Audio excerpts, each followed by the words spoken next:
നാട്ടിലേക്ക് പണം അയക്കാൻ കാത്തിരിക്കുന്ന പ്രവാസികൾക്ക് ഇതൊരു ആശ്വാസ വാർത്തയാണ്. കാരണം ഇന്ത്യൻ രൂപയുടെ മൂല്യം ചരിത്രത്തിലെ ഏറ്റവും കുറഞ്ഞ നിരക്കിലേക്ക് ഇടിഞ്ഞതോടെ ഖത്തർ റിയാൽ ഉൾപ്പെടെയുള്ള ഗൾഫ് കറൻസികൾക്ക് റെക്കോർഡ് വിനിമയ നിരക്കാണ് ലഭിക്കുന്നത്.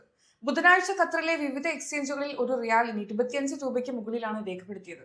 പലയിടങ്ങളിലും 25.9 രൂപ വരെ പ്രവാസികൾക്ക് ലഭിച്ചിട്ടുണ്ട്. രൂപയുടെ ചരിത്രത്തിൽ ആദ്യമായാണ് ഖത്തർ റിയാലിന് ഇത്രയും ഉയർന്ന നിരക്ക് ലഭിക്കുന്നത്.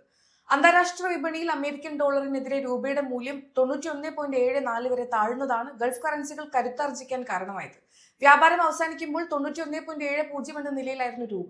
ഗ്രീൻലാൻഡിലെ അമേരിക്കയുടെ രാഷ്ട്രീയ ഇടപെടലുകളും ആഗോള വിപണിയിലെ അനിശ്ചിതാവസ്ഥയുമാണ് രൂപയ്ക്ക് തിരിച്ചടിയായത്. സാധാരണയായി രൂപയുടെ മൂല്യം ഇടിയുമ്പോൾ റിസർവ് ബാങ്ക് വിപണിയിൽ ഇടപെടാറുണ്ടെങ്കിലും ഇത്തവണ അത് കാര്യമായ ഫലം കണ്ടില്ലെന്നാണ് സാമ്പത്തിക വിദഗ്ധർ പറയുന്നത്.